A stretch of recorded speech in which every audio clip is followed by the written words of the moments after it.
Mesdames, Messieurs, bonsoir et merci de nous choisir. Voici les titres de cette édition. Violence post-électorale. A rendu visite ce matin aux blessés dans les hôpitaux. Professeur Alpha Condé a présenté également ses condoléances aux familles de victimes à Conakry et à l'intérieur du pays. Mauloud sur fond de générosité, les pensionnaires de la Cité de Solidarité bénéficient de riz, d'huile et de tomates à l'occasion de cette fête. C'est un geste du chef de l'État, professeur Alpha Condé, pour soutenir ses familles. Cannes 2022, l'entraîneur Didier Six vient de dévoiler la liste des joueurs retenus pour le match contre le Tchad. Coronavirus oblige, la rencontre se jouera à huis clos. C'est tout pour le titre.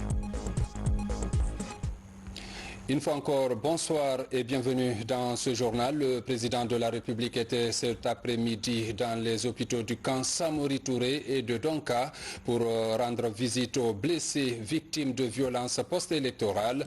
Professeur Alpha Condé a mis l'occasion à profit pour présenter ses condoléances les plus attristées à toutes les familles victimes de ces dernières manifestations violentes survenues à Conakry et à l'intérieur du pays.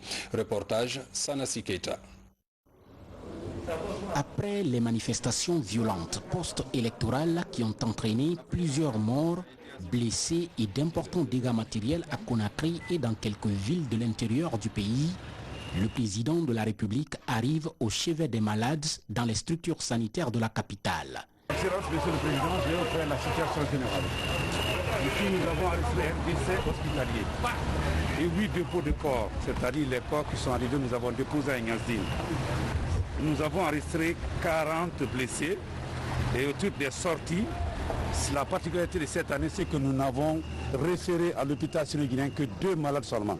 Parce que nous avons arrêté la vague d'entrée des spécialistes qui ont opéré tout le monde sur place ici. Ensuite, vous avez la situation des sorties qui sont guéries. Au jour d'aujourd'hui, ils sont au nombre de 39. Et actuellement, il y a 12 qui sont sur place. Évidemment, la situation est dynamique. Ça change de jour en jour et d'heure en heure. Nous sommes entièrement à votre disposition pour la visite.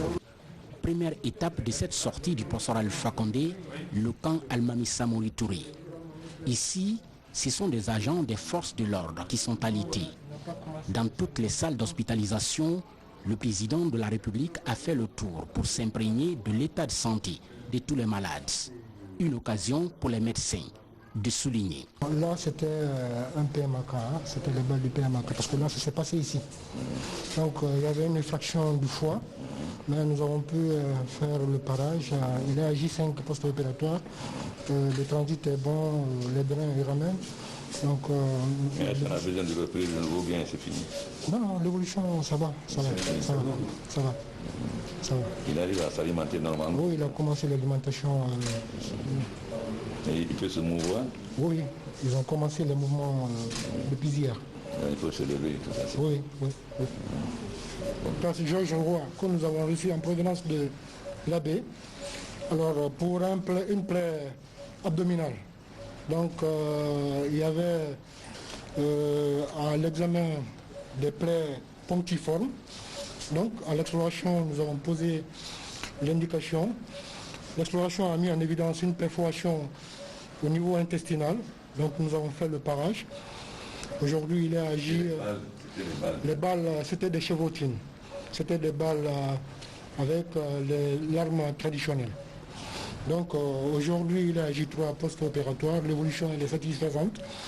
Le transit est rétabli, nous comptons l'alimenter demain matin. Nous avons reçu pour une plaie au niveau du thorax, qui est une plaie par arme à feu, donc qui a entraîné une lésion au niveau de la plèvre et avec un pneumothorax. Nous avons fait le parage au niveau de la plaie et nous avons drainé.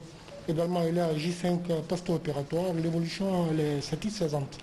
Les balles de PMAK, parce que ça s'est passé à Kountia.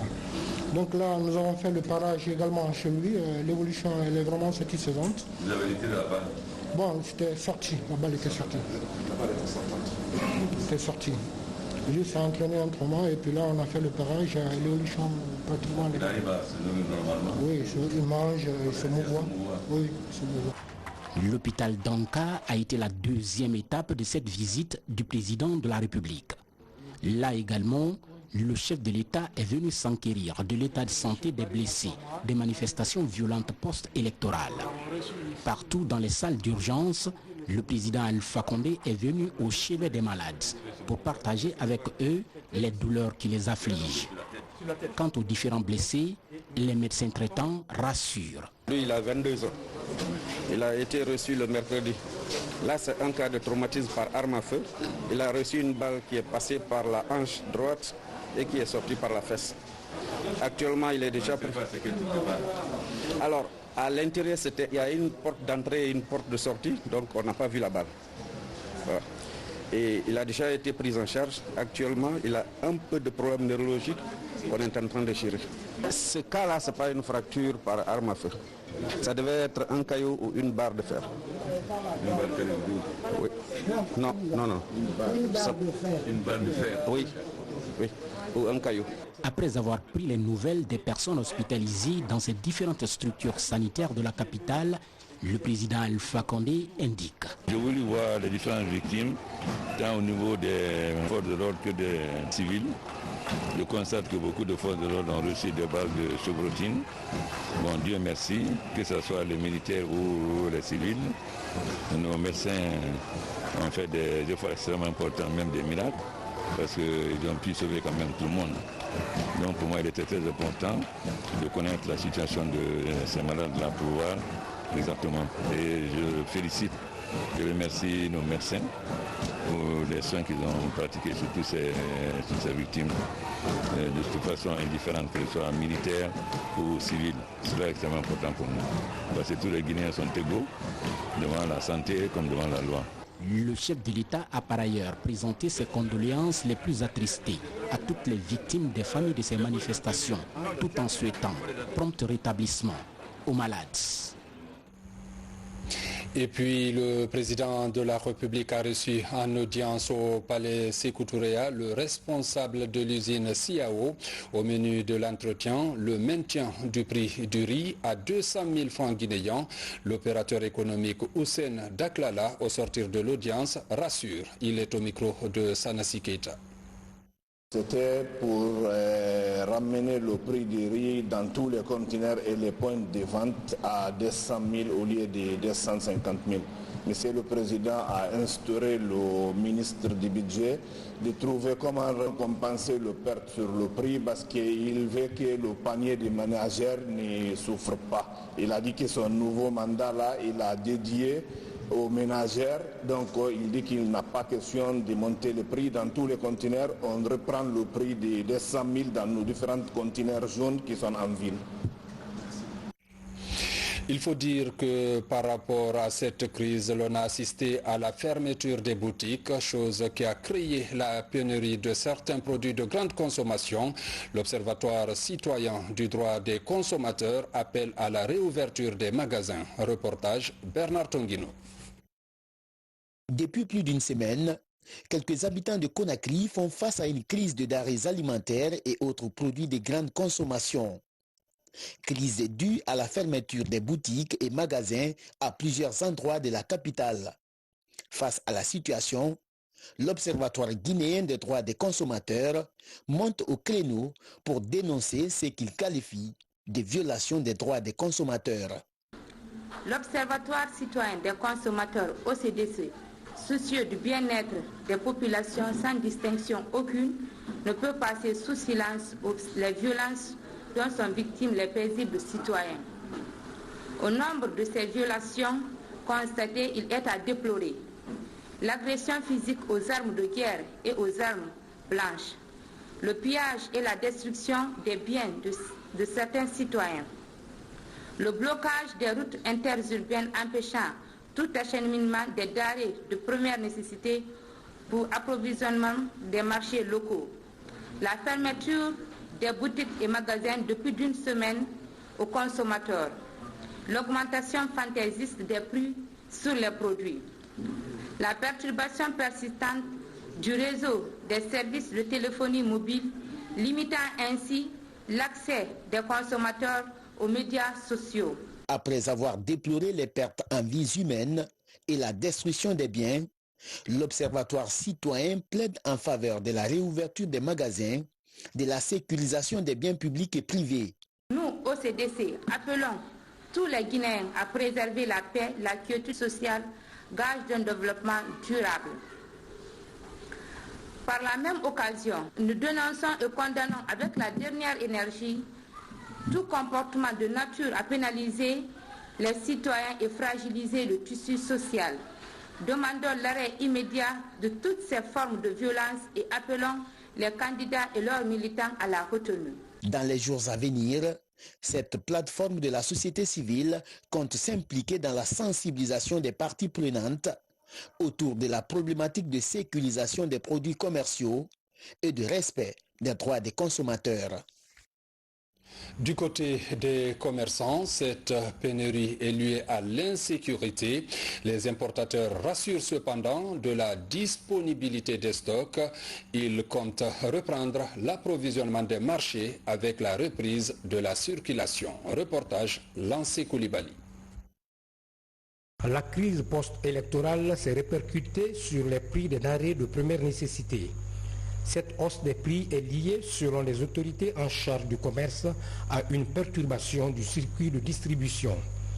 Pour se rassurer de la disponibilité des stocks, une délégation du ministère du Commerce a visité quelques magasins de la place. Actuellement, il y a une perturbation du marché, une légère hausse des prix est constatée depuis quelques jours sur le marché.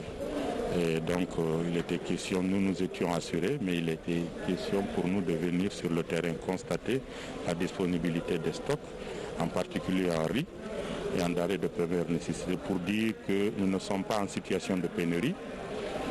C'est une perturbation du circuit de distribution due au climat qui a prévalu après les élections. Les gens ont eu peur d'embarquer et d'assurer les approvisionnements comme ça se faisait normalement. Comme la filière riz, celle de la farine est confrontée au même problème.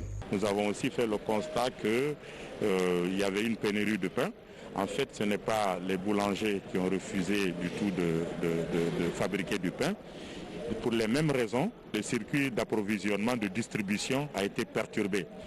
Les fariniers, les deux industriels de la farine nous ont assuré aussi d'une disponibilité en quantité suffisante de farine. Et ils ont pris les dispositions depuis quelques jours, après concertation avec le ministre du Commerce, de mettre bouchée double pour approvisionner non seulement Conakry, et les mesures sont en train d'être prises. Déjà, ils sont à près de 60%, 70% pour Conakry. Et à l'intérieur aussi, ils ont déjà pris les dispositions pour que la farine soit acheminée. Avec la reprise progressive des activités, la situation pourrait très bientôt se normaliser, rassure le ministère du Commerce. Où la commémoration de la date anniversaire de la naissance du prophète Mohammed, paix et salut sur lui, le chef de l'État accompagne les personnes démunies à la cité de solidarité. Ce sont plusieurs sacs de riz, des bidons d'huile et de cartons de tomates qui sont distribués aux pensionnaires de ce centre. Plus de 116 familles sont touchées par cette générosité. Reportage Mohamed de Camara. Destinée pour 16 familles dans les années 78, la cité de solidarité à Taouya abrite aujourd'hui 116 ménages. Composés essentiellement des personnes à mobilité réduite, les pensionnaires de cette cité vivent souvent dans la précarité. Pour les accompagner dans la célébration du Maouloud, l'anniversaire de la naissance du prophète Mahomet, paix et salut sur lui, le président de la République, le professeur Alpha Condé, offre des vivres à tous les ménages de la cité. Cette période qui est émaillée de troubles, si c'est difficile pour les personnes qui travaillent déjà, ceux qui vivent avec le handicap, il va sans dire que c'est particulièrement très difficile. En cette phase post-électorale, Monsieur le Président de la République, chef de l'État, le professeur Alpha Condé, nous a mandaté, nous a instruit pour venir assister les 116 familles de la cité de solidarité. Les bénéficiaires saluent ce geste humanitaire du chef de l'État qui vise à soulager les 116 familles de la cité de solidarité. Vraiment, ça nous va droit au cœur. Nous sommes très contents. Surtout le fait qu'elle a dit que c'est le président de la République qui l'a réveillé pour qu'il a pensé à nous. Il sait que nous, à l'heure là, c'est très difficile. Le fait de nous envoyer les sacs de riz là, ça nous va droit au cœur. Nous sommes très contents. Nous sommes très ravis de ce geste du président de la République. Notre devoir désormais est de prier pour la paix et la cohésion sociale entre tous les Guinéens. Depuis l'avènement du président de la République à la magistrature suprême du pays en 2010, plusieurs réformes ont été menées dans le domaine de la protection sociale. Principal défi, extirper le maximum de personnes handicapées de la rue. La date anniversaire du prophète Mohamed, paix et salut sur lui, est célébrée par de nombreux fidèles. L'événement est devenu par endroits une tradition. Les fidèles se retrouvent chaque année pour d'abord hisser un fanion, suivi des prières et bénédictions. Le sens de cette commémoration avec Lancé Kamisoko. Ces dévotions religieuses marquent la date anniversaire du prophète Mohammed, paix et salut sur lui. Chaque année, cet événement est célébré dans la ville de Beila. Au premier rang, les jeunes adolescents portent l'étendard de l'islam comme ce fut le cas au temps de leur messager. Cette célébration ne se fait qu'une seule fois par an, c'est-à-dire le jour du Maouloud. Selon les écrits, ce drapeau a été monté, que les gens l'ont vu dans un autre lieu à Maka, le jour de la naissance de Mohamed. De faire le même symbole, parce que nous aimons vraiment la naissance de Mohamed que nous célébrons chaque année. C'est le seul jour seulement que nous le faisons par an. À cause de la restriction des déplacements dus au coronavirus, les ressortissants de Beila ne sont pas venus en grand nombre cette année pour le Maouloud. Dans le pays du Grand Konia, tout le monde est initié à cette pratique dès le bas âge.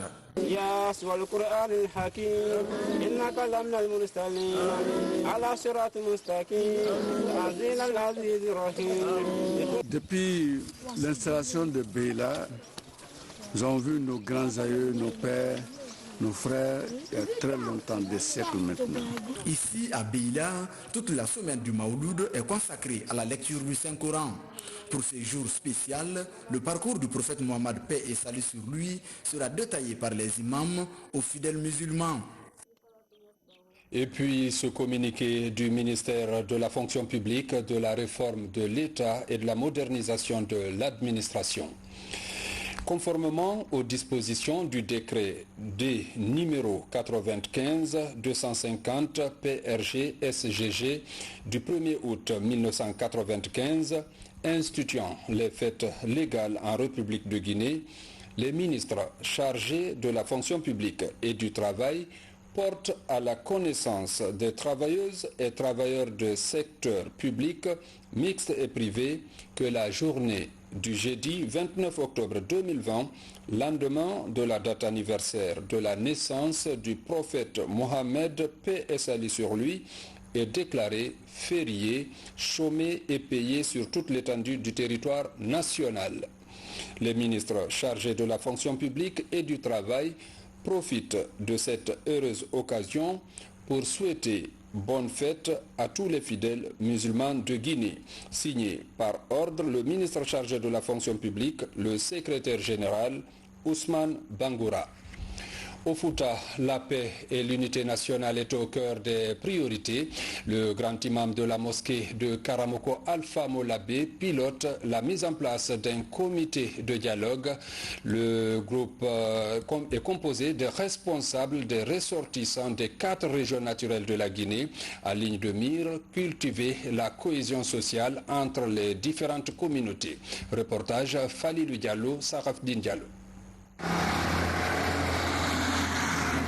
Salabé, le grand imam de la mosquée de Karamoko Alpha, prend son bâton de pèlerin pour prêcher la bonne parole au sein des différents groupes ethniques vivant à la baie, d'où la mise en place d'un comité de dialogue pour la paix et le développement. Il regroupe les ressortissants et natifs de la baie appartenant aux 4 régions naturelles que compte la Guinée. Tous s'engagent à prôner la cohésion sociale au sein du Labé.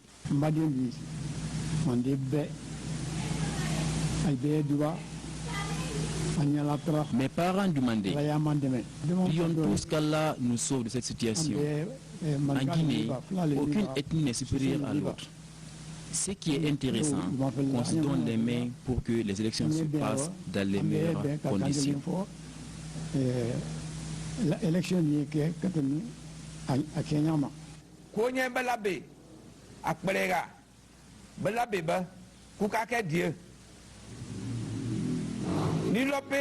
Nous forestiers, nous vivons en harmonie avec la population de la baie.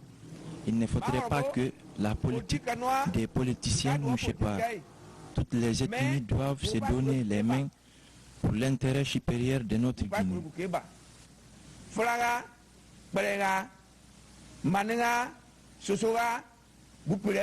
Les représentants des différentes communautés de la baie appellent les citoyens guinéens à vivre ensemble, les acteurs politiques à véhiculer des messages allant dans le sens de la préservation de l'unité nationale. Nous vivons en symbiose avec la communauté d'accueil, en grande famille ici à la baie. Les problèmes ne viennent que pendant la période électorale. Partout en Guinée, ce qu'il faut éviter entre les Guinéens. Évitons aussi la destruction des biens ou de s'attaquer à des familles, chose que les religions condamnent. Évitons des discours haineux, surtout sur les réseaux sociaux et les autres médias. Tout besoin d'informations, n'hésitez pas à contacter les représentants des différentes communautés qui sont avec nous ici à la baie. Je prie à toute la population guinéenne de respecter les conseils donnés par les sages. Ils ne nous tromperont jamais. Cette nouvelle plateforme se veut être un cadre de dialogue et de développement pour promouvoir la quiétude sociale dans la cité sainte, mais aussi un outil au service de la paix pour des élections sans violence en Guinée. La paix, toujours la paix, les appels se multiplient. Du côté du Conseil chrétien de Guinée, l'on invite les Guinéens à la retenue. Monseigneur Jacques Boston, l'évêque de la Guinée et de la Guinée-Bissau, exhorte les populations à œuvrer pour l'unité et la cohésion nationale. On l'écoute au micro de notre reporter Aïssata Marshall. Le Conseil chrétien de Guinée, profondément éprouvé par la situation dramatique que vit notre peuple, s'incline pieusement devant la mémoire des victimes tombées au lendemain de l'élection présidentielle du 18 octobre 2020 et implore la miséricorde et la clémence de Dieu Tout-Puissant pour accueillir ses âmes dans ses félicités. Prie pour la guérison rapide de tous ces blessés et compatit avec les frères et sœurs qui ont perdu leurs précieux biens matériels.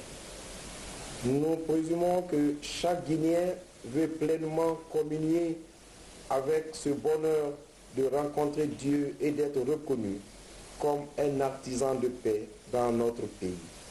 Le Conseil chrétien rappelle aux Guinéens et Guinéennes que Dieu a donné cette terre guinéenne à nos pères avec toutes ses richesses pour qu'ils en fassent un havre de paix. Le Conseil chrétien de Guinée, soucieux de la préservation de la paix, invite humblement le gouvernement à prendre toutes les dispositions pour restaurer l'ordre et la paix sur toute l'étendue du territoire national et permettre aux citoyens de reprendre le cours normal de la vie. Le Conseil chrétien de Guinée encourage des candidats à l'élection présidentielle du 18 octobre 2020 à recourir à la procédure légale pour toute contestation des résultats proclamés par la CENI. Le Conseil chrétien de Guinée invite également ceux qui ont la charge de dire la justice et le droit de le faire en toute impartialité. Le Conseil chrétien de Guinée lance un vibrant appel aux braves et paisibles populations pour une union sacrée pour sauvegarder la Guinée. Et suite à la crise post-électorale, des cas de violence ont été enregistrés à Conakry avec des dégâts matériels. Sur le terrain, les pertes sont énormes. La société Électricité de Guinée fait le bilan. Plusieurs de ses équipements ont été vandalisés. Reportage Nabi Kamara. Les manifestations post-électorales ces dernières semaines ont été très violentes et disproportionnées à Conakry. EDG, cet établissement public, a payé un lourd tribut. Sur l'axe Amdalaï Bambeto-Koza, ces installations ont été vandalisées, des pylônes arrachés et jetés ici et là. Des comportements insensés qui ont perturbé la desserte en courant électrique de cette partie de Conakry. Nos installations sont attaquées, détruites, et nous pensons que c'est vraiment dommage. Et tout ça, c'est des investissements, c'est de l'argent perdu, et qu'on le veuille ou pas, EDG serait encore obligé de mettre l'argent pour la construction, voilà, de ces installations. Mon message est ceci: en tant qu'une société, je crois fondamentalement que les textes protègent nos biens. Et je veux lancer un message à l'endroit de toute la jeunesse guinéenne, de tous les manifestants, que oui, nous pouvons manifester dans le cadre d'une illégalité, réclamer nos droits. Mais manifester ne veut pas dire forcément de détruire les biens, de détruire les édifices publics, de détruire les installations des sociétés publiques. EDG est une société citoyenne qui a besoin de la protection de tous afin de lui permettre de donner le courant que les populations réclament tous les jours. Dans la commune de Ratoma, les religieux se retrouvent pour implorer la grâce d'Allah pour la paix et l'unité nationale. Cette initiative pilotée par les jeunes des quartiers Anta et Yataya vise à réconcilier les citoyens pour que cessent les violences politiques dans notre pays. Reportage Mohamed Troakamara. Cette lecture du Saint-Coran a mobilisé les imams et autres sages du quartier Yataya et Fossidé dans la commune de Ratoma. L'initiative vise à implorer le Tout-Puissant Allah afin qu'il protège la Guinée en cette période sensible dans le pays.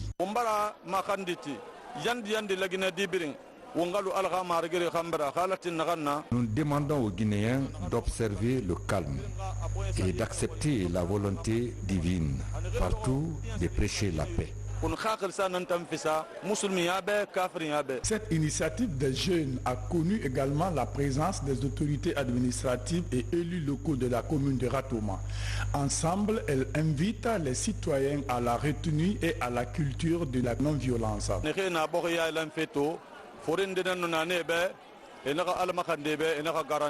Ceux qui gèrent le pays doivent également se joindre à tous les Guinéens pour faire des bénédictions afin que notre pays aille de l'avant, car la Guinée appartient à tous les Guinéens. À travers cette initiative, ces jeunes expriment ainsi leur volonté de promouvoir la paix, la quiétude sociale et la concorde nationale en Guinée.